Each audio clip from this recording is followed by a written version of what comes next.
Así que quiero invitarlos a que me acompañen a Filipenses capítulo 1, versículos 27 al 30. Ese es el pasaje que nos corresponde estudiar en esta mañana.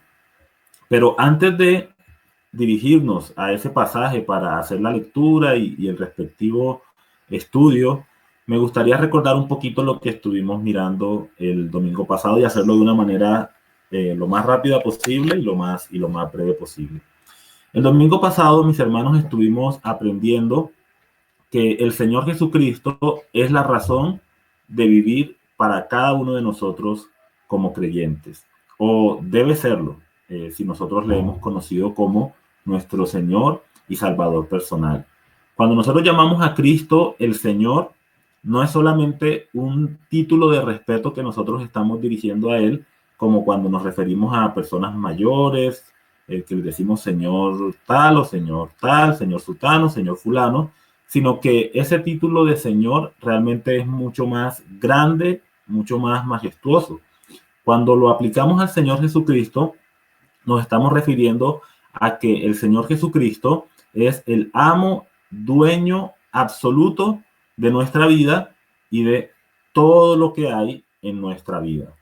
Entonces, cuando nosotros reconocemos esto, ese reconocimiento va a determinar la manera en que inicialmente nos vemos a nosotros mismos. Nos vemos a nosotros, si Cristo es mi Señor, entonces yo soy un esclavo o un siervo de Jesucristo.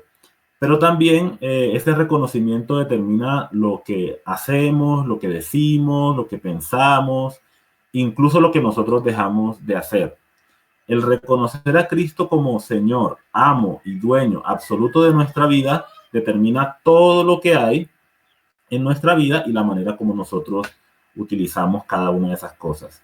Nuestro cuerpo lo utilizaremos en función de ese reconocimiento que nosotros hacemos de Cristo como el amo y dueño absoluto de nuestra vida. Nuestro tiempo, nuestros bienes materiales, todo lo que nos ha sido dado por Dios, nos ha sido concedido por su gracia y por su amor, nosotros vamos a usarlo con la concepción en nuestra mente que Cristo es el Señor de nuestra vida.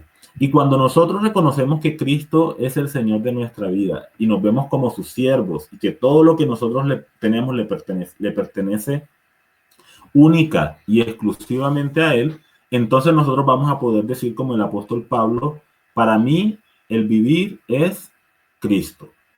Si nosotros no consideramos que Cristo es nuestro Señor, esas palabras no van a salir de nuestros labios con convicción, con verdad, con sinceridad, porque no van a ser una realidad en nuestra vida. Pero cuando nosotros vemos a Cristo como Señor y nos reconocemos a nosotros mismos como sus siervos y Él es el dueño absoluto de nuestra vida, entonces todo lo que nosotros hacemos, todo lo que pensamos, las decisiones que tomamos, los lugares a los cuales nosotros vamos, en resumen, todo lo que nosotros hacemos, lo hacemos con el propósito de agradar a nuestro Señor. Y si para nosotros la vida se resume en Cristo, en conocerlo y en servir al Señor Jesucristo, entonces la muerte realmente va a ser una bendición para nosotros. ¿Qué más podría querer una persona que ha vivido toda su vida para Cristo que partir de este mundo y encontrarse personalmente con el Señor Jesucristo? ¿Qué más puede desear alguien que ha vivido única y exclusivamente para Cristo que encontrarse con su Señor y disfrutar de Él por toda una eternidad? Creo que absolutamente nada. Por eso el apóstol Pablo decía, para mí el vivir es Cristo y el morir es ganancia. El morir es una bendición si nosotros hemos vivido para Cristo. Pablo también decía, para mí el ir y estar en la presencia de Cristo es muchísimo, muchísimo mejor. Ahora, para alguien que no vive para Cristo, el partir de este mundo no es algo que esa persona pueda decir que es muchísimo mejor. Esa persona más bien diría, el estar en este mundo, en trabajar, en ganar dinero, en hacerme famoso, en hacerme rico, etcétera, es muchísimo mejor. Pero para alguien que considera que Cristo es el dueño absoluto de su vida y que ha vivido en consecuencia con ese reconocimiento y con esa realidad, esa persona puede decir, para mí partir de este mundo para encontrarme con el Señor Jesucristo es lo mejor que me puede pasar en la vida. Pablo, partir e ir con Cristo era mucho mejor que permanecer en este mundo. Sin embargo, el apóstol Pablo sabía que iba a ser liberado de la prisión, que iba a tener la bendición de parte del Señor de tener un encuentro nuevamente con la iglesia en Filipos, porque el apóstol Pablo sabía que en la voluntad de Dios, el Señor quería todavía utilizarle para seguir compartiendo su mensaje y para seguir edificando a la iglesia. Entonces Pablo en un sentido hace un sacrificio. Yo quiero irme para estar con Cristo, pero por lo pronto el Señor considera que es mejor para mí estar en este mundo sirviéndole. Incluso en eso, nosotros podemos ver la realidad de que Pablo consideraba a Cristo como el Señor absoluto de todo. Porque aunque él tenía el deseo de partir y estar con Cristo, él quiere, por encima de ese deseo que él considera mejor para su vida, él quiere hacer la voluntad del Señor Jesucristo. Entonces, el ser y vivir para Cristo se resumiría, mis hermanos, si me lo permiten, en esta sencilla frase. No es lo que yo quiero, Señor, sino lo que tú deseas. Y ahí podríamos cerrar esta frase de para mí el vivir es Cristo. Es yo vivo para agradar a Cristo, no para agradarme a mí mismo. No es lo que yo quiero, sino lo que tú deseas, Señor. Eso es lo que voy a hacer en mi vida. Y muy bien, después de completar ese pequeño resumen que creo que espero que les ayude a recordar un poco algunas de las cosas que estuvimos mirando el domingo pasado, quisiera que siguiéramos adelante con el texto que nos corresponde para el día de hoy. Y este texto se encuentra en Filipenses capítulo 1, versículo 27 al versículo 30. Y quiero invitarlos a que me acompañen con la lectura de este pasaje. Leo en la versión Reina Valera del 90, dice así la palabra del Señor. Solamente que os comportéis como es digno del Evangelio de Cristo, para que, o sea que vaya a veros o que esté ausente, oiga de vosotros que estáis firmes en un mismo espíritu, combatiendo unánimes por la fe del Evangelio, y en nada intimidados por los que se oponen, que para ellos ciertamente es indicio de perdición, mas para vosotros de salvación, y esto de Dios. Porque a vosotros os es concedido a causa de Cristo, no solo que creáis en Él, sino también que padezcáis por Él, teniendo el mismo conflicto que habéis visto en mí y ahora oís que hay en mí. Los invito, mis hermanos, a que oremos para que el Señor en su gracia nos dirija en este estudio.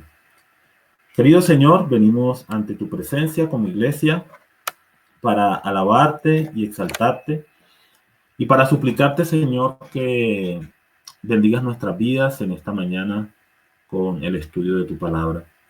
Ayúdanos a estar atentos, a evitar las distracciones que podamos tener en nuestros hogares, a escuchar con un corazón dispuesto, con unos oídos bien enfocados en el mensaje de tu palabra, Señor, con una mente enfocada en tu palabra, para que de esa manera podamos aprovechar de este estudio y que sea de edificación para nuestras vidas.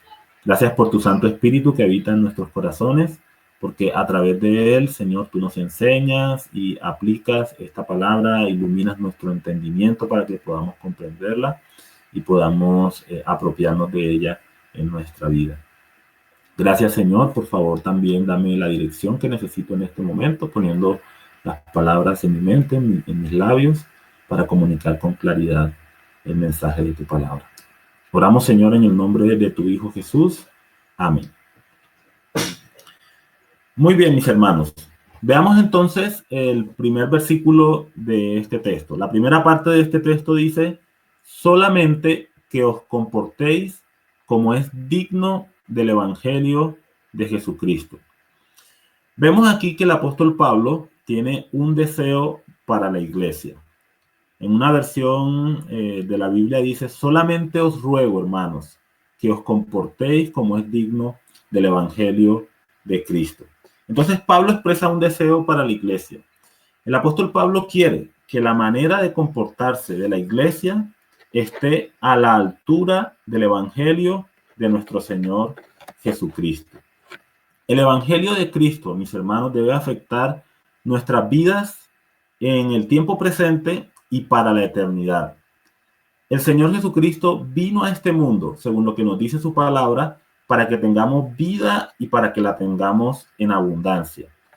Esa vida no solamente es una vida que nosotros recibimos cuando partimos de este mundo, cuando tengamos ese encuentro con el Señor Jesucristo, sino que la vida verdadera y abundante que el Señor Jesucristo nos ofrece, podemos nosotros experimentarla en el tiempo presente, ahora.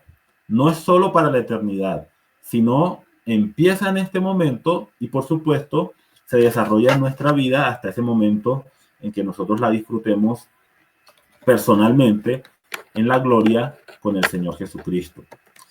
El efecto de esa transformación que el Evangelio produce en nuestra vida, mis hermanos, debe verse reflejado en nuestro comportamiento diario.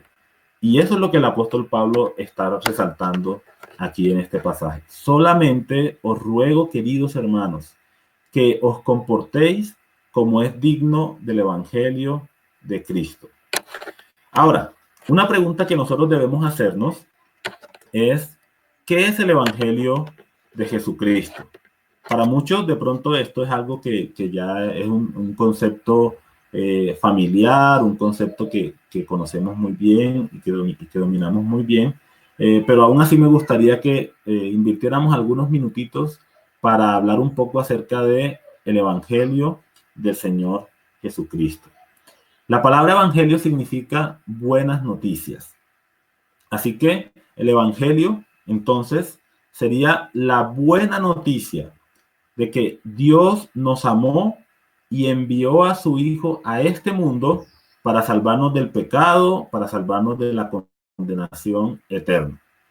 El evangelio se desarrolla a lo largo y ancho de la palabra de Dios.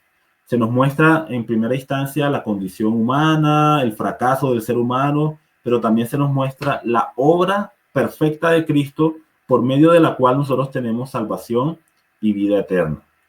En la versión condensada del mensaje del Evangelio que nos regala el apóstol Pablo, él dice que el Evangelio del Señor Jesucristo, el Evangelio que él ha enseñado y transmitido, es que Cristo murió por nuestros pecados conforme a las Escrituras, que fue sepultado y que resucitó entre los muertos conforme a las Escrituras.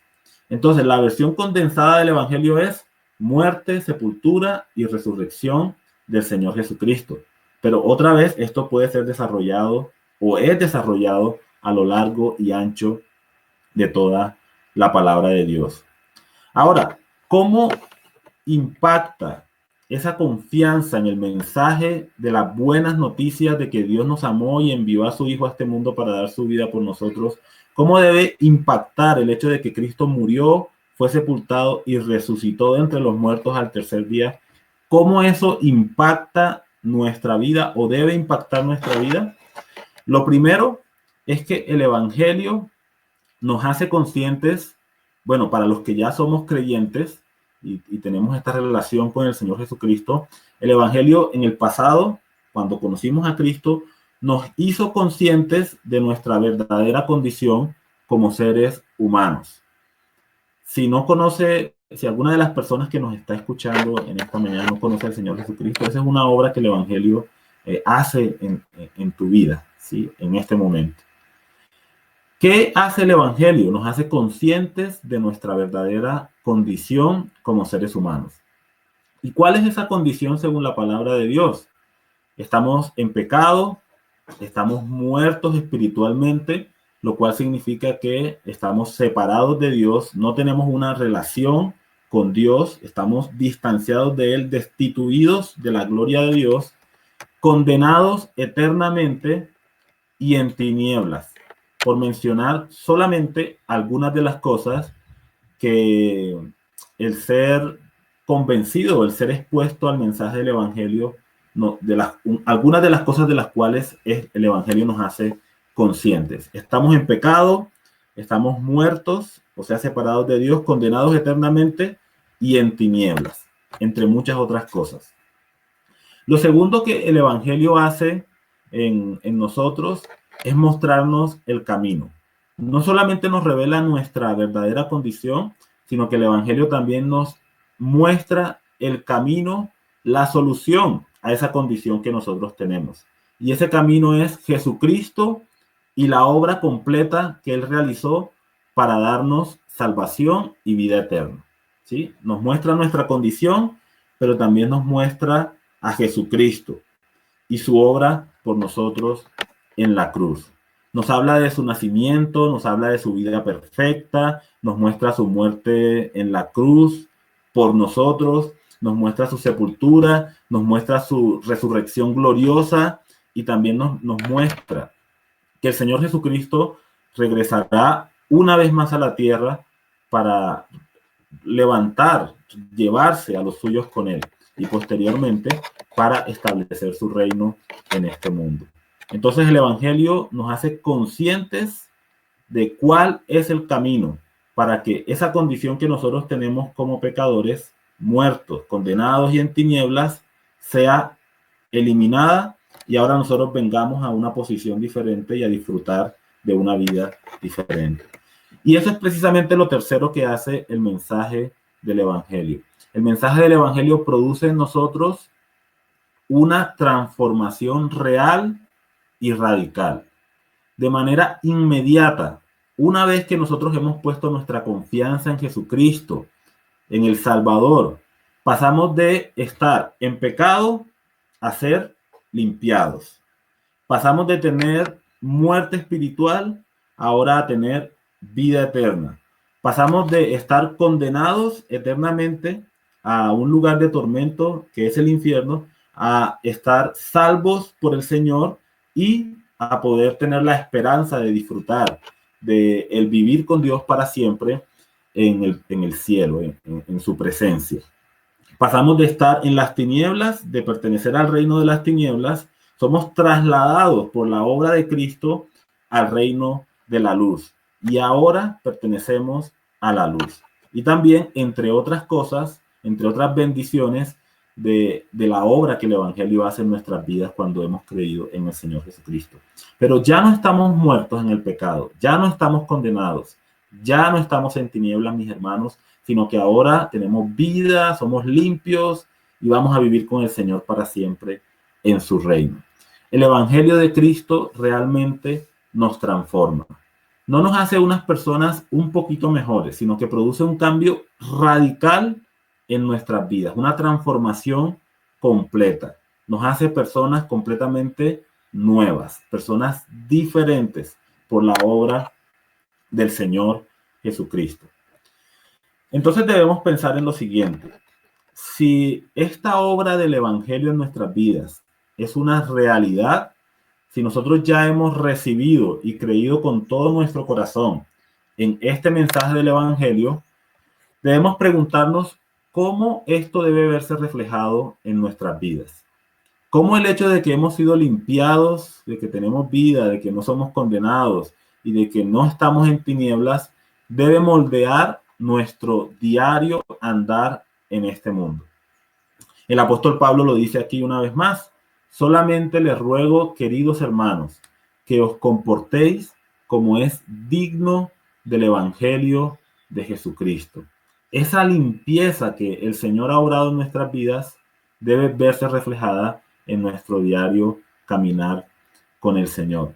Esa palabra digno tiene que ver con que nuestro comportamiento debe ser apropiado, debe estar de acuerdo, debe ser consecuente, debe estar a la altura del Evangelio en el cual nosotros hemos creído y del Evangelio que ha transformado nuestras vidas con su poder. Una cosita que está implícita aquí en la palabra comportarse es la idea de comportarse como parte de una sociedad o como parte de una comunidad. Cada uno de nosotros vivimos en un entorno diferente, digamos nuestro barrio en el cual nosotros nos encontramos, pero también compartimos otros entornos que son un poco más comunes a nosotros, como la ciudad o el país en el cual nosotros vivimos o el pueblo en el cual nosotros vivimos. Esa idea de comportarse como es digno del Evangelio tiene que ver con nuestro comportamiento en el ámbito, bueno, en el ámbito privado, pero no solamente en el ámbito privado, sino también nuestro comportamiento en el ámbito público. Porque el Evangelio no nos ha sido dado, mis hermanos, para que nosotros lo vivamos, lo desarrollemos en nuestra vida, como si nosotros fuéramos algunos monjes allá ubicados en un monasterio, en un templo, encerrados, alejados de otras personas, solitarios, antisociales, sino que el Evangelio, mis hermanos, nos ha sido dado para que nosotros lo desarrollemos en el entorno, en el ambiente social en el cual nosotros nos encontramos. El Evangelio nos invita a que nosotros manifestemos una conducta cristiana, bíblica, una conducta que honra a Dios en la sociedad en la cual nosotros vivimos. El Señor nos llama, mis hermanos, a que nosotros manifestemos en el mundo la belleza del Evangelio en el cual nosotros hemos creído, para que el mundo sea consciente de esa belleza y reconozca a Jesucristo como el Señor y Salvador de sus vidas. En una ocasión, el Señor Jesucristo dijo a sus discípulos: ustedes son la luz del mundo. Ahora, somos luz en la medida en que reflejamos la luz del Señor Jesucristo, porque la luz de la cual, la luz que nosotros presentamos en el mundo no es una luz propia. Si quisiéramos colocar un ejemplo, es como nuestro satélite, la Luna, con respecto al Sol. La Luna no tiene una luz propia, pero recibe la luz que irradia el Sol, y esa luz es la que ella comunica a nuestro planeta. Así también, en ese sentido, nosotros somos luz de este mundo. La luz del Señor Jesucristo ha resplandecido y ha brillado en nuestros corazones. En la medida en que la luz de nuestro Señor Jesucristo ha resplandecido y brillado en nuestros corazones, en esa medida también nosotros podemos resplandecer y brillar en un mundo que se encuentra en oscuridad. Ahora, una luz sería inútil si esa luz nosotros la tomamos, la encendemos y la escondemos en algún lugar para que nadie la vea. ¿Qué propósito tendría el hacer esto?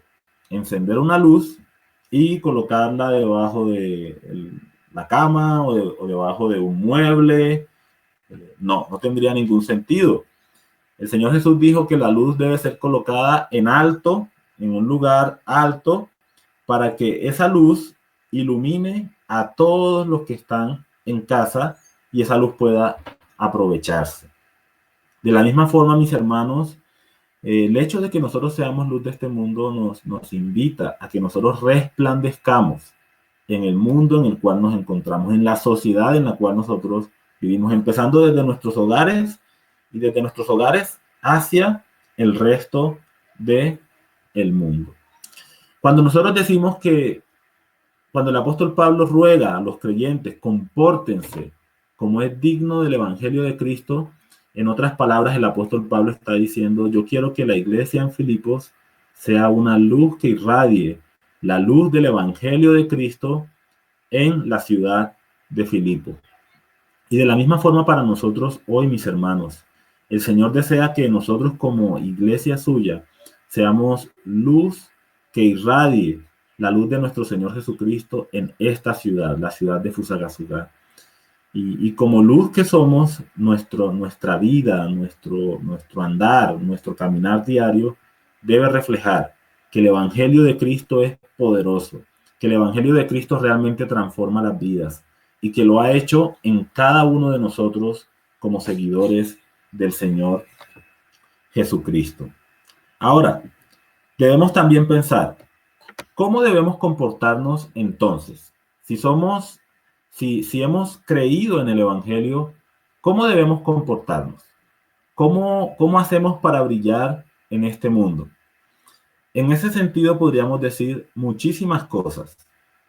El apóstol Pablo no solamente habla de eso en esta carta, sino que en otras epístolas el apóstol Pablo también invita a los creyentes a que sean luz en el mundo, a que vivan de una forma que honre al Señor en medio del mundo. Por ejemplo, en otras epístolas el apóstol Pablo anima a los creyentes a vivir de una manera honesta, a vivir en santidad, a hacer negocios justos, a trabajar con sus manos para poder ser generosos con otros, anima a que no seamos de las tinieblas, sino que vivamos con transparencia, la luz pública. Eso hace el apóstol Pablo cuando se refiere a que vivamos un vivir digno del Evangelio en otras cartas. Pero aquí en la epístola a los Filipenses, el apóstol Pablo se concentra en 4 cositas que él desea que nosotros tengamos presentes en relación con un vivir digno del Evangelio de nuestro Señor Jesucristo. Y como estamos estudiando la carta a los Filipenses, esas son precisamente las cosas en las que me gustaría que nos enfocáramos en esta mañana. La primera de estas cosas la encontramos allí también en la segunda parte del versículo 27. El apóstol Pablo dice, para que, o sea que vaya a veros o que esté ausente, oiga de vosotros que estáis firmes en un mismo espíritu. Bueno, ¿cuál es la cosita aquí? La primera de ellas, comportarse dignamente con respecto al Evangelio de nuestro Señor Jesucristo se debe hacer en la presencia o en la ausencia de los hombres.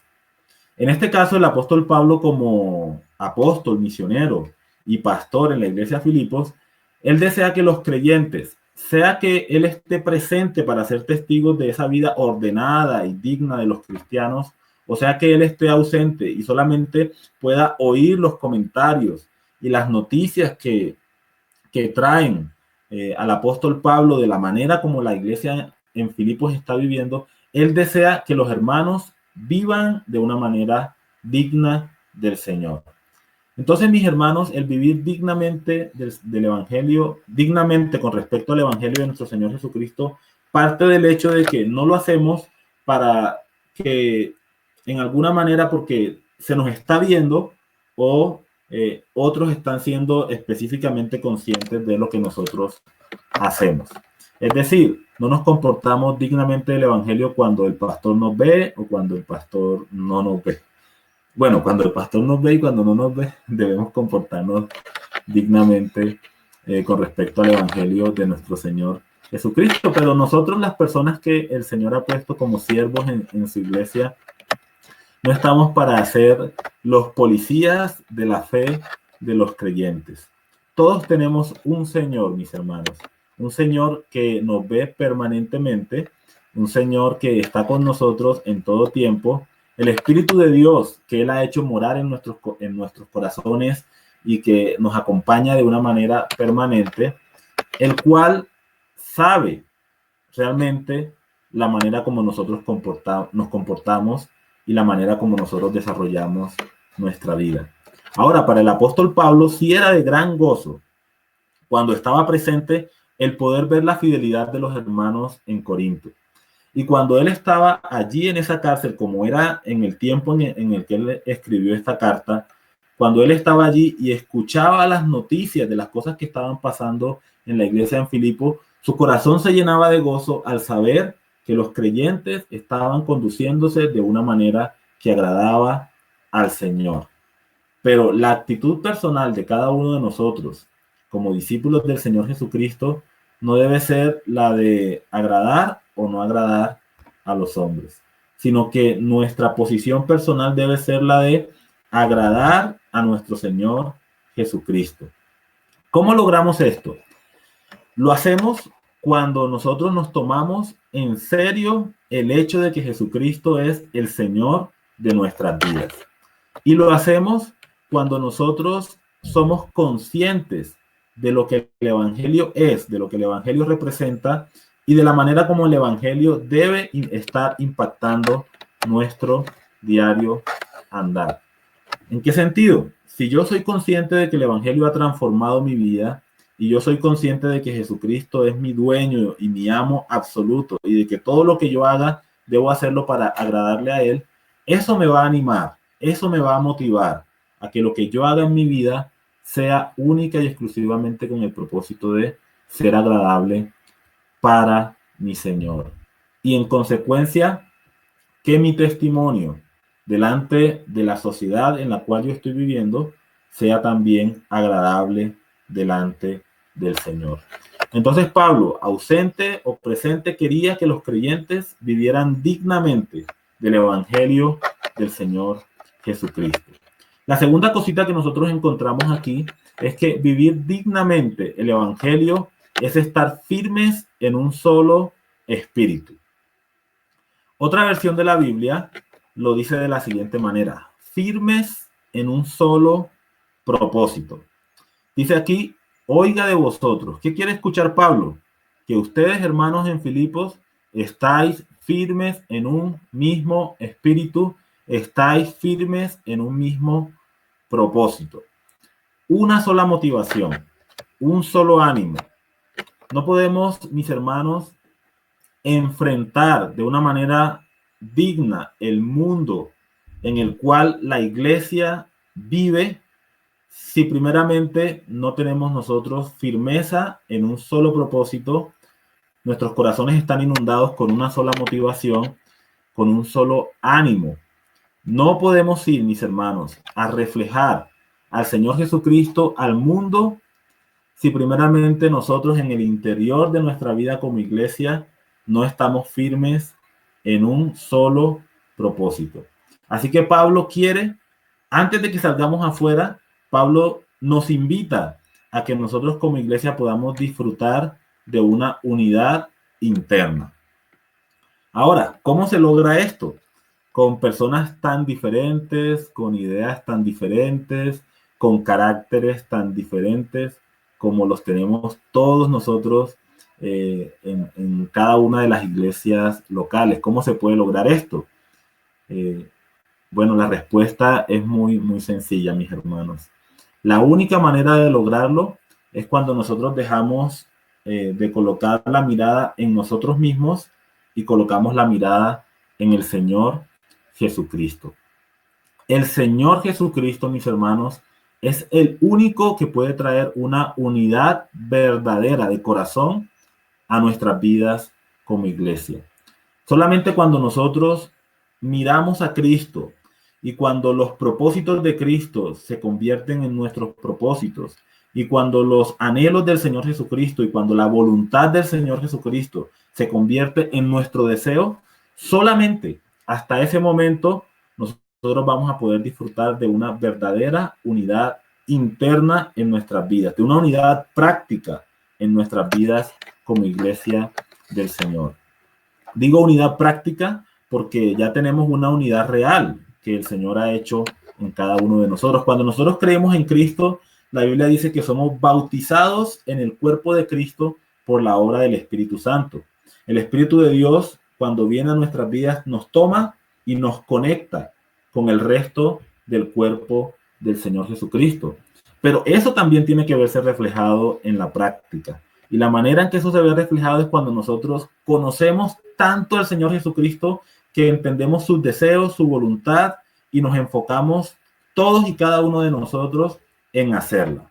Cuando no estamos tan atentos a nuestras propias vidas, a nuestros propios planes, a nuestros propósitos, sino que estamos más enfocados en qué es lo que el Señor Jesucristo desea para nuestras vidas como iglesia del Señor. Ahora, esa unidad interna que nosotros desarrollamos como en nuestra vida práctica como iglesia del Señor Jesucristo, esa unidad interna nos prepara para cuando nosotros salgamos afuera a presentar defensa del mensaje del Evangelio.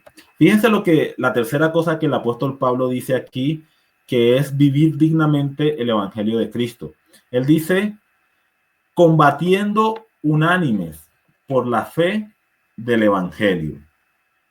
Entonces, la unidad interna es la base para la labor externa que nosotros desarrollamos.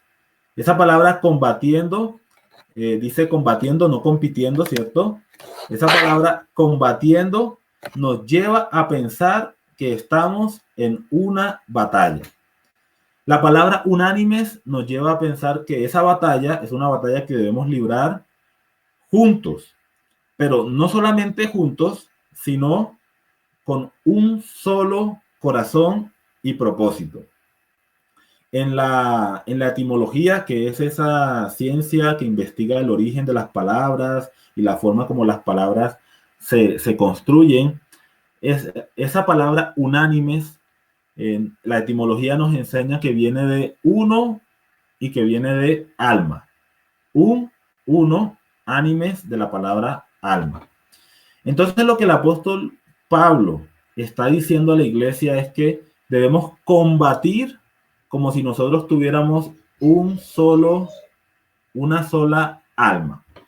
Otra vez, aquí no hay lugar para intereses personales, no hay lugar para propósitos individuales, porque hemos dicho que Jesucristo es el Señor. Hemos dicho que Jesucristo es el amo y dueño absoluto de nuestras vidas y de la iglesia. Y si Cristo es el amo y dueño absoluto de nuestras vidas y de la iglesia, entonces no importamos cada uno de nosotros. Lo que importa es Jesucristo y que Él sea exaltado, que sea reconocido y que su voluntad sea hecha en nuestras vidas. Entonces, unidad interna, que es la base para la labor externa. ¿Y cuál es esa labor externa? Combatiendo unánimes con un solo alma por la fe que nosotros tenemos en el Evangelio de nuestro Señor Jesucristo. Pensemos en una comparación relacionada con la guerra que se vive en el contexto humano o en el contexto secular. Imaginémonos un ejército que está dividido. Y en ese ejército, el soldado Morales, presente, el soldado Morales tira para un lado. Y el soldado Benítez, presente, a discreción, listo. Bueno, no conozco la vida militar, entonces eso le puede sonar chistoso a algunos de ustedes. A discreción, bueno. Y el soldado Benítez tira para otro lado. Y el soldado Londoño, está presente el soldado Londoño aquí en la transmisión. Y el soldado Londoño entonces hace lo que quiere. Y el soldado Santos, ahí está presente en la transmisión. Y el soldado Santos hace otra cosa. ¿Cómo creen ustedes, mis hermanos, que un ejército va a ganar una batalla si cada soldado que pertenece a esa milicia del ejército o a ese grupo, si cada soldado está tirando cada uno por su lado? Simplemente no va a funcionar. Vamos a ser presa fácil del enemigo. El enemigo va a venir y va a hacer estrago en nuestras filas. Y vamos a huir avergonzados porque no estamos honrando a nuestro capitán, a nuestro general, que es el Señor Jesucristo. ¿En qué consistiría entonces la victoria de este combate que nosotros libramos como ejército, como pueblo, como creyentes, como iglesia unida del Señor Jesucristo? ¿En qué consiste la victoria? En que nosotros podamos comunicar la belleza del Evangelio de Jesucristo a un mundo que está perdido, que está en tinieblas y que necesita urgentemente que el Evangelio llegue a sus vidas para que también ellos puedan ser salvos y puedan tener una relación con el Señor Jesucristo y con nosotros que somos el pueblo del Señor. Solamente una iglesia unida puede reflejar la gloria de Cristo en un mundo perdido y en tinieblas. Jesús lo dijo muy claramente. Jesús dijo: en esto conocerán todos que sois mis discípulos, si tuvierais amor los unos por los otros. No podemos afectar al mundo si no nos amamos unos a otros como familia en Cristo que somos. Entonces, una vez más, No en la ausencia, no en la presencia del hombre, sino queriendo agradar al Señor Jesucristo. Así se vive dignamente el Evangelio. Cuando hay una unidad interna, porque, dice el apóstol Pablo, firmes en un mismo espíritu, allí al interior, en esa relación, en esa vida que nosotros tenemos como iglesia, pero también combatiendo la labor externa, combatiendo con un solo alma y un solo propósito por el mensaje del Evangelio, porque el mundo conozca la belleza del Evangelio de Jesucristo. Ahora, y este es el cuarto punto, cuando nosotros salimos afuera a presentar la belleza del Evangelio de nuestro Señor Jesucristo, vamos a encontrar oposición. Cuando salimos afuera a manifestar el mensaje del Evangelio, vamos a encontrar oposición. Satanás está en el mundo. Satanás es el príncipe de las tinieblas. Y Satanás se manifiesta como príncipe de las tinieblas a través de muchas personas que aún están en el reino de las tinieblas y que están bajo la potestad de Satanás. Entonces, cuando vamos afuera para llevar el mensaje del Evangelio, vamos a encontrar, mis hermanos, oposición. Póngale la firma. No tenga la menor duda de que es así. Una vez que como iglesia abramos nuestros labios para comunicar el mensaje de Cristo, vamos a encontrar personas que se oponen a ese mensaje del Evangelio. ¿Y qué quiere el apóstol Pablo ver o escuchar en la vida de la iglesia en Filipos y por ende en la vida de nosotros como iglesia del Señor Jesucristo? Dice el versículo 28, en nada intimidados por los que se oponen. Intimidados significa atemorizados, asustados, aterrorizados. El apóstol Pablo dice, en nada, absolutamente en nada, intimidados por los que se oponen, por aquellos que son hostiles, por aquellos que son adversarios del Evangelio de el Señor Jesucristo. Y Pablo puede remitirse a la iglesia de esa manera tan clara, porque el apóstol Pablo ya había sido testimonio de esto frente a la iglesia en Filipos. Si recordamos la introducción que nosotros hicimos a la epístola a los filipenses, vamos a recordar que cuando la iglesia en Filipos fue fundada, el apóstol Pablo predicó inicialmente a una mujer llamada Lidia y un grupo de mujeres que estaban reunidas con él. Pero después de eso hubo una situación en la que una mujer que estaba poseída por un espíritu inmundo molestaba mucho al apóstol Pablo, gritando detrás de ellos mientras ellos estaban caminando, desarrollando su labor. Esta mujer gritaba a grandes voces, estos son siervos del Altísimo, estos son pregoneros de Jesucristo. Y dice la Biblia que a Pablo le desagradó que esto pasara. Pienso que una de las razones por las que le desagradó a Pablo que esta mujer estuviese gritando a grandes voces, estos son pregoneros de la justicia, es porque el apóstol Pablo no quería que el evangelio de Cristo se asociara con una profesión como la que esta mujer desempeñaba, una adivina, hechicera, poseída por un espíritu inmundo y que se dedicaba a cosas ocultas. No quería el apóstol Pablo que la ciudadanía de Filipos reconociera que o asociara el mensaje del evangelio con algo tan indigno como el ocultismo y la hechicería.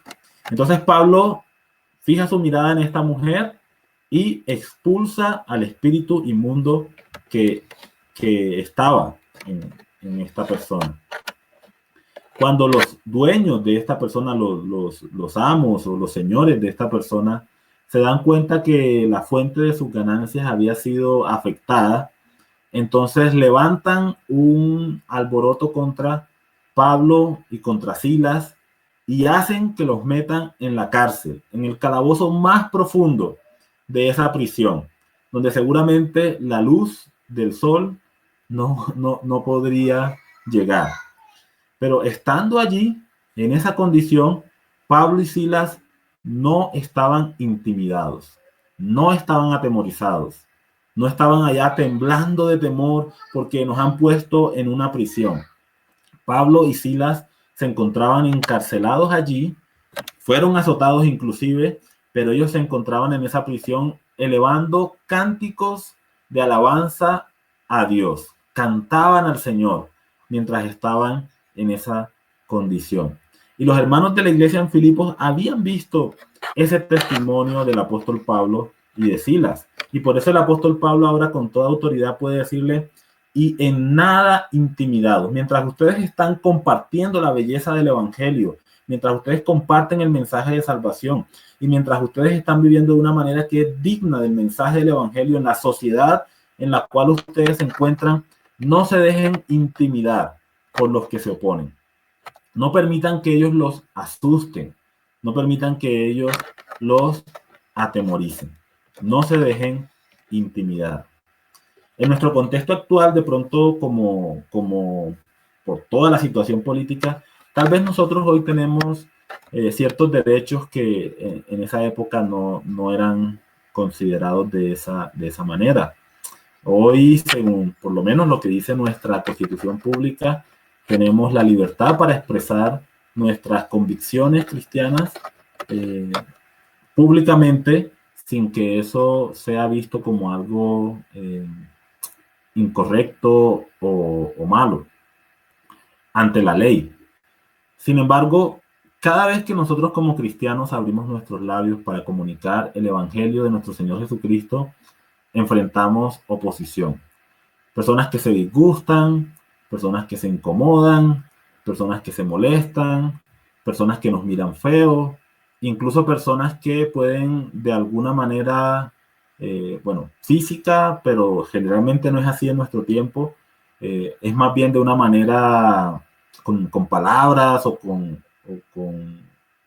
ciertas acciones, personas que cuando escuchan nuestro compartir el evangelio intentan intimidarnos a través de su oposición al mensaje del evangelio. Nuestras voces como cristianos no son bienvenidas en muchos contextos. No se nos quiere escuchar. Se nos tilda de ignorantes, de religiosos, de fanáticos, de locos y de cuantas cosas más. Sin embargo, el consejo que Pablo dio a la iglesia en Filipos para ese tiempo sigue estando vigente para la iglesia del Señor Jesucristo hoy en día. En nada intimidados, en nada asustados, en nada aterrorizados por aquellos que se oponen. Esto de la oposición al evangelio no es algo que debería tomarnos por sorpresa. No es algo que debería como, oh, wow, se están oponiendo al mensaje del evangelio. Ay, yo no sabía que esto iba a pasar. Me ha tomado completamente por sorpresa. No. Esto está más que anunciado, más que claro, más que presentado en toda la extensión de la palabra del Señor. En el Antiguo Testamento, los profetas que hablaban en nombre de Dios no fueron bienvenidos en muchos contextos. En el Nuevo Testamento, el Señor Jesucristo hace varios anuncios o varias, no sé si llamarlo advertencias o simplemente llama la atención varias veces a sus discípulos para que sean conscientes de la realidad de que en el mundo se va a encontrar oposición y que eso no debe detener el acto de que nosotros combatamos juntos por la fe del evangelio. Por leer algunos pasajes, voy a tomarme unos segunditos o minutitos para leer algunos pasajitos, para que ustedes, mis hermanos, noten cómo la palabra de Dios ya nos ha hablado de esto muchísimas veces, para que no nos tome por sorpresa. Dice Mateo capítulo 10, versículo 28. Y no temáis a los que matan el cuerpo, mas el alma no pueden matar. Temed más bien a aquel que puede destruir el alma y el cuerpo en el infierno. Si nosotros ubicamos ese texto en el contexto en el cual el Señor Jesucristo habló de él, el Señor Jesucristo había escogido a sus discípulos y los había enviado para que ellos fueran a predicar su palabra. Les dijo, yo los envío como ovejas en medio de lobos. Y desarrolla algunas ideas en ese pasaje que ustedes pueden leer con más calmita en sus casas un poquito más adelante. Y es en ese contexto en el que el Señor Jesucristo les dice, no teman a los hombres. Incluso el hombre tiene la capacidad o el permiso de parte de Dios de llegar hasta el punto de quitarles la vida. Pero después de quitarles la vida, ¿qué más puede hacer el hombre? Absolutamente nada. Nuestras vidas están seguras en las manos de nuestro poderoso Dios. Entonces, si vamos a temer, a quien realmente debemos nosotros temer, respetar y honrar, es a aquel que tiene el poder para juzgar al ser humano, para destruir y para dar vida. Es a él al que nosotros debemos temer. Y alguien bien dijo en alguna ocasión que cuando nosotros tememos realmente a Dios, no vamos a temer lo que nos puedan hacer los seres humanos. El hecho de que estas personas se oponen. Ya voy a leer algunos otros pasajes, pero volviendo a Filipenses capítulo 1, versículo 28. El hecho de que estas personas se oponen al mensaje del Evangelio es una clara indicación de que ellos pertenecen al reino de las tinieblas, como dice el texto, que para ellos ciertamente es indicio de perdición. ¿Por qué se oponen? Porque no pertenecen a Dios, porque no conocen al Señor, porque todavía están en tinieblas. Pero para nosotros, los que perseveramos unánimes como iglesia del Señor Jesucristo, compartiendo las buenas nuevas de salvación, esa oposición del mundo es una evidencia de que realmente nosotros le pertenecemos a Cristo y de que estamos unidos al Señor Jesucristo de una manera completa y plena. Miren este otro pasaje. Juan capítulo 15, versículo 18. Este es un poquito extenso. Entonces voy a pedirle que en sus Biblias me sigan en esta lectura. Yo no voy a explicar porque muchas cosas ahí son claras, solamente quiero que miremos cómo el Señor Jesucristo ya nos ha hablado de estas cosas antes, nos las ha presentado para que no nos sorprenda cuando nosotros encontramos oposición de parte del mundo. Dice el versículo 18, Juan 15, 18. Si el mundo os aborrece, sabed que a mí me ha aborrecido antes que a vosotros. Claro, ¿cierto? No hay necesidad de explicar. Si fuerais del mundo, el mundo amaría lo suyo, pero porque no soy del mundo, antes yo os elegí del mundo, por eso el mundo os aborrece. Acordaos de la palabra que yo os he dicho. El siervo no es mayor que su señor. Si a mí me han perseguido, también a vosotros, tal vez, quizá, os perseguirán. No dice eso el texto. El texto dice, afirma, también a vosotros os perseguirán. Si han guardado mi palabra, también guardarán la vuestra. No todos son malas noticias. También hay personas que el Señor ha trabajado en sus corazones y personas que con humildad reciben la palabra que es sembrada en sus vidas. Mas todo esto harán por causa de mi nombre, porque no conocen al que me ha enviado. Si yo no hubiera venido, ni les hubiera hablado, no tendrían pecado, pero ahora no tienen excusa por su pecado. El que me aborrece a mí, también a mi Padre aborrece. Y si yo no hubiese hecho entre vosotros obras que ninguno otro ha hecho, no tendrían pecado, pero ahora han visto y han aborrecido a mi Padre y a mí. Han aborrecido a mí y a mi Padre, perdón. Pero esto es para que se cumpla la palabra que está escrita en su ley. Sin causa me aborrecieron. Porque no es por ser malhechores, bueno, el Señor Jesús no es por malhechor, no es por pecador, no es por sinvergüenza, no es por mala persona, no es, sino por su fidelidad, su amor y su obediencia al Padre. Porque el Señor Jesucristo presentaba una vida en la luz, no en las tinieblas. Bueno, Él es la luz verdadera que ilumina a todo hombre.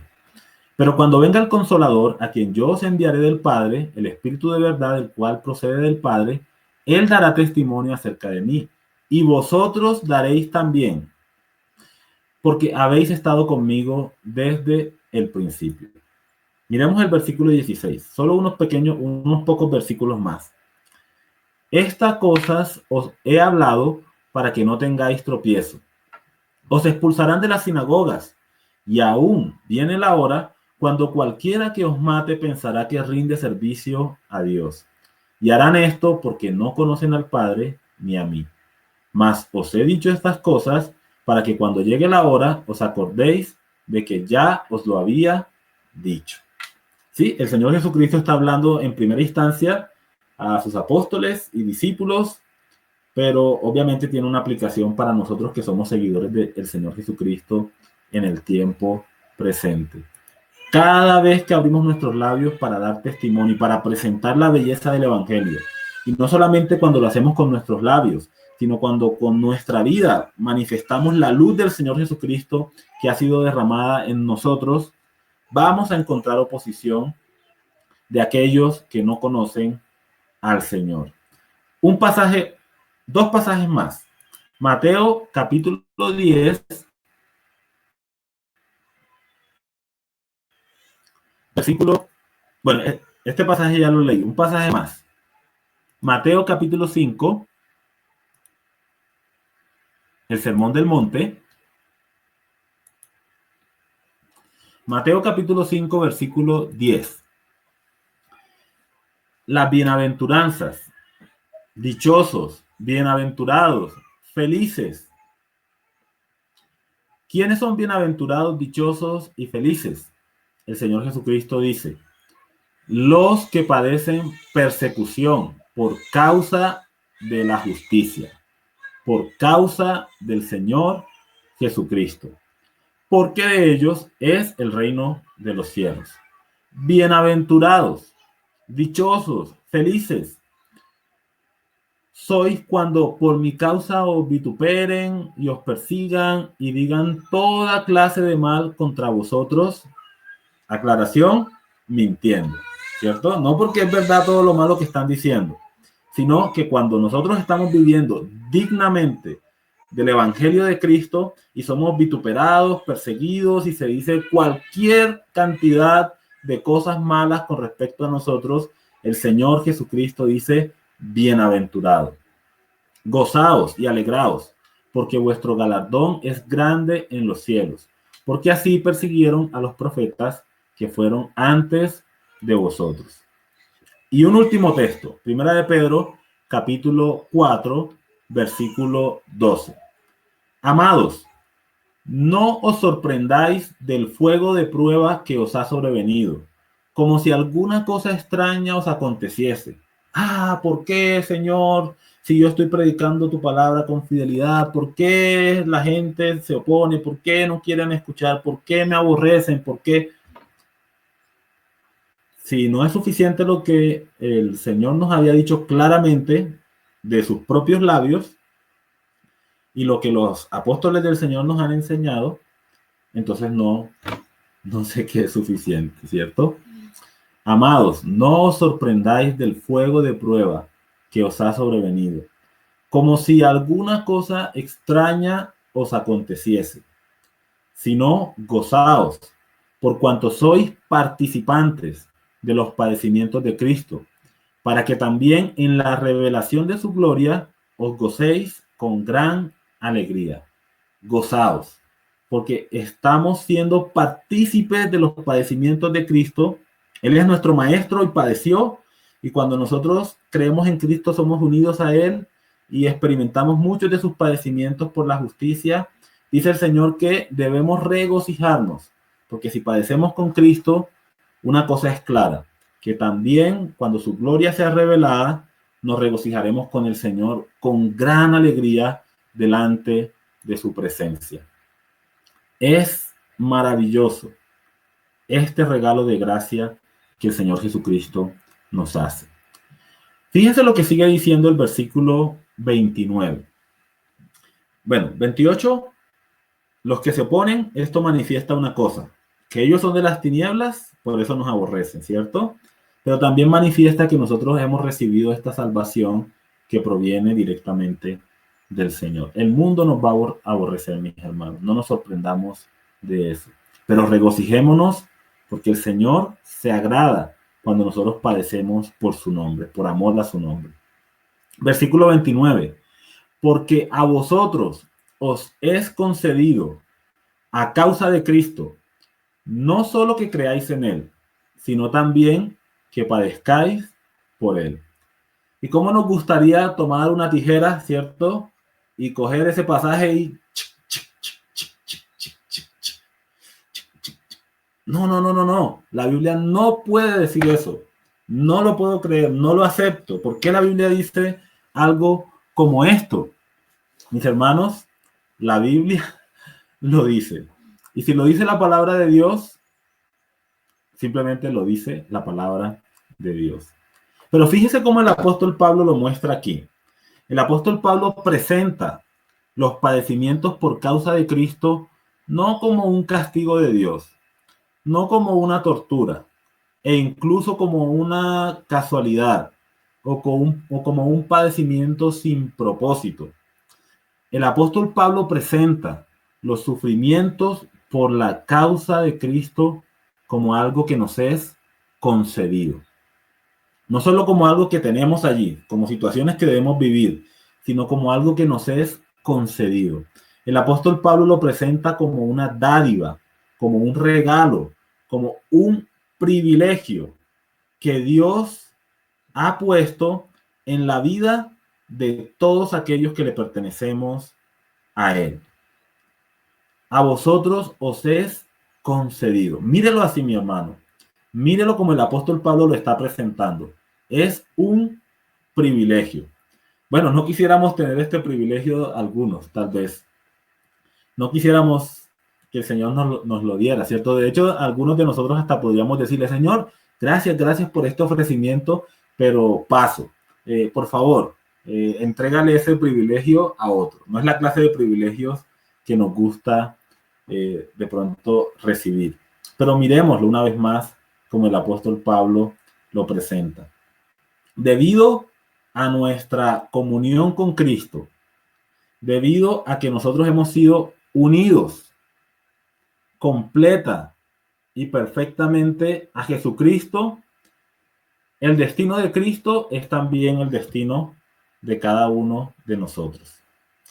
Si Cristo fue aborrecido por el mundo, también lo seremos nosotros. Si Cristo padeció por la justicia, también lo haremos nosotros.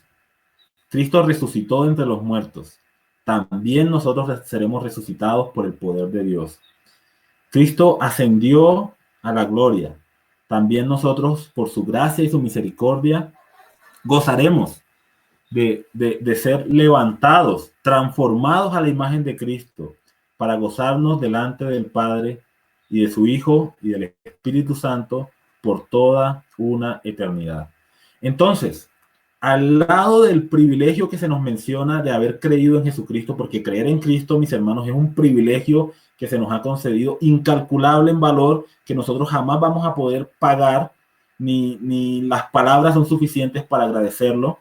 Al lado de ese gran privilegio de creer en Jesucristo, también se nos concede otro privilegio, que es el privilegio de padecer por la causa de Jesucristo.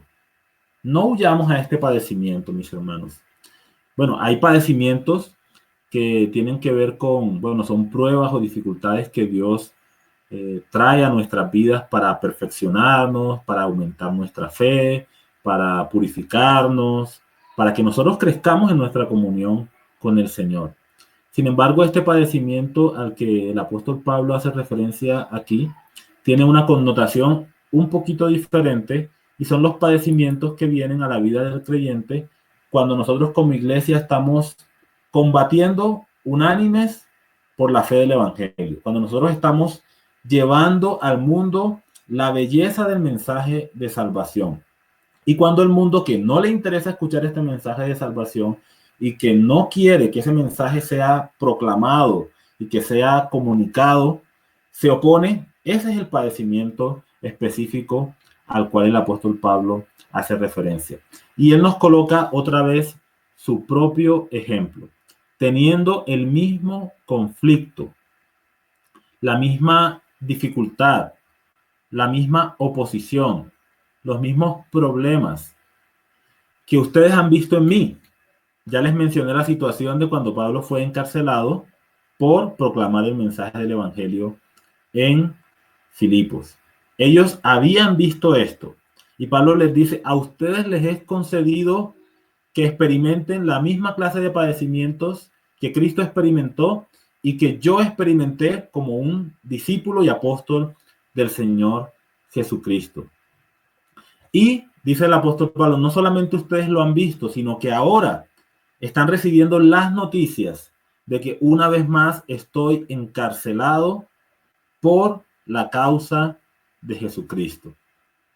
Porque recordemos una vez más, Pablo era evidente para todos: el pretorio, la casa del César, la ciudadanía romana. Era evidente para todos que Pablo estaba encarcelado por una sola razón: por ser un apóstol de Jesucristo y por poner en alto el mensaje del Evangelio, por defenderlo con su propia vida. Pablo dice: a ustedes, mis hermanos, también se les ha concedido el privilegio de que padezcan por la causa de Jesucristo. Así como lo vieron en mí y así como están escuchando en este momento que yo estoy pasando por conflictos por la causa de Cristo. Y dirigiéndonos a nosotros ahora, Iglesia del Señor Jesucristo, 2000 años después de estos acontecimientos, podemos decir que ahora nosotros estamos leyendo y estamos escuchando la palabra de Dios con respecto a los padecimientos del apóstol Pablo. Otra vez, Pablo vivió sufrimientos extremos, mis hermanos, por la causa del Señor Jesucristo. Entonces, no nos sorprendamos nosotros de que tengamos que experimentar cosas semejantes. Mis hermanos, para terminar, algunas conclusiones que me gustaría dejar en sus mentes y corazones. Repasemos lo que hemos visto y concluimos este mensaje. El apóstol Pablo ruega a los creyentes de Corinto que ellos vivan dignamente, como es coherente con personas que han sido transformadas por el Evangelio de Jesucristo. Un evangelio que muestra la condición del ser humano, un evangelio que muestra el camino de salvación y un evangelio que transforma radicalmente la vida de todos aquellos que lo creen. De pecado a un corazón limpio, de muerte a vida eterna, de condenación a salvación, de tinieblas a la luz. Pablo desea que los creyentes vivamos como es digno, como es apropiado, como es consecuente con el Evangelio de nuestro Señor Jesucristo. También, mis hermanos, el apóstol desea que esto sea una realidad en nuestras vidas, sea que nos vean o sea que no. Que vivamos siempre con transparencia. Estemos en casa o estemos fuera de ella, porque el Evangelio tiene que ser comunicado. No somos luz o no nos ha hecho luz el Señor Jesucristo para que nos escondamos. El Señor Jesucristo nos ha hecho luz de este mundo para que nosotros salgamos afuera a presentar a Cristo, para que seamos reflejos de la majestad y de la gloria de nuestro Señor Jesucristo. Que entre nosotros como iglesia haya una unidad real, práctica, interna en nosotros. Esa unidad se logra cuando nosotros buscamos a Cristo y nos enfocamos en qué es la voluntad del Señor Jesucristo y deseamos glorificar a Cristo antes que pensar en nuestros propios intereses personales. Si hay una unidad interna en nuestras vidas, entonces vamos a combatir realmente por la fe del Evangelio y lo vamos a hacer de una forma unánime, como si tuviéramos una sola alma, un solo corazón. Vamos a combatir, no a competir. Vamos juntos a mostrar la belleza del Evangelio de Cristo a este mundo perdido. No vamos a ser intimidados por los que se oponen. No va a ser sorpresivo cuando vayan a aparecer por ahí personas aborreciendo a los creyentes o el mensaje del Evangelio, porque Cristo fue aborrecido y Él nos enseñó que así como los aborrecieron a él por la justicia, así también nosotros seremos aborrecidos por ser identificados con Jesucristo, por conocerle y por ser parte de la vida, o bueno, porque Cristo vive en nosotros más bien. Vamos a ser aborrecidos, no vamos a ser escuchados. Muchos se van a oponer fuertemente, van a ser adversarios, van a ser hostiles. No sería raro que incluso tengamos que llegar a prisiones por causa del evangelio de Jesucristo. Ya en el pasado esto fue una realidad y el mundo se sigue preparando para ese momento en que los creyentes van a ser nuevamente perseguidos de una forma física. Ahora experimentamos otro tipo de persecuciones. Intentan intimidarnos, pero nosotros tememos a nuestro Dios y nos mantenemos firmes, unidos como iglesia que somos del Señor Jesucristo. Y es un privilegio, mis hermanos, cuando nosotros podemos padecer por la causa del Señor Jesús. No es casualidad, no es castigo de Dios, no es un descuido de nuestro Señor. Es un regalo que Dios nos ofrece, el ser identificados de tal manera con nuestro precioso Señor y Salvador Jesucristo, hasta el punto que también padezcamos por su nombre. Cuando estos padecimientos lleguen a nuestra vida, si los estamos experimentando ahora, o sea que los experimentemos en el futuro, recordemos la bienaventuranza. Gozaos y alegraos, porque vuestro galardón es grande en los cielos, porque así persiguieron a los profetas que fueron antes de nosotros, y especialmente así persiguieron al máximo ejemplo de nuestras vidas, que es el Señor Jesucristo. Gocémonos y alegrémonos, y sirvamos al Señor con toda confianza, mis hermanos, que en Cristo tenemos victoria. Y el mundo no puede hacer nada contra la iglesia del Señor cuando ella se mantiene unida y combate unánime por la fe del Evangelio. Que el Señor los bendiga, mis hermanos, y gracias por su atención a este tiempo de compartir la palabra. Los invito a que oremos y pongamos estas cosas en manos del Señor. Y también, si el hermano Eduardo al finalizar nos hace el favor de dirigirnos en un último himno, le agradezco grandemente, hermano Eduardo. Les voy a orar. Querido Señor y Dios, grande y majestuoso, gracias porque nos has dado tu palabra para enseñarnos y para edificarnos. Tu palabra es inspirada por ti y es útil para enseñar, para instruir, para redarguir, para corregir, con el propósito, con el fin de que cada uno de nosotros como hijos tuyos estemos plenamente capacitados, entrenados por tu palabra para cumplir tus planes y propósitos en nuestras vidas y en este mundo.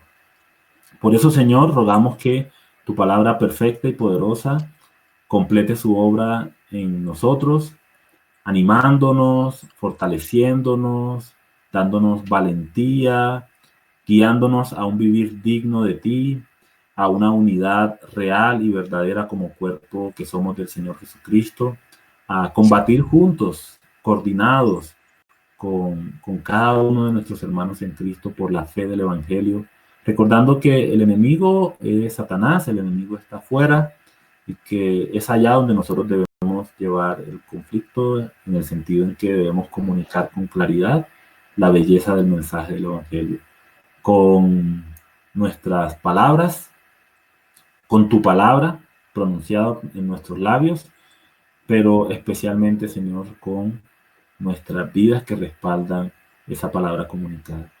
Y, Señor, que podamos ver que padecer con Cristo es realmente un privilegio. Gracias, Señor, porque no somos merecedores de la salvación que nos ha regalado y mucho menos de compartir los sufrimientos de nuestro precioso Salvador, porque sabemos que hoy padecemos con Él, pero mañana seremos glorificados a su lado para verte en tu trono, en tu gloria, en tu majestad y alabarte por los siglos de los siglos. Gracias, Señor. Oramos en el nombre de Jesús. Amén.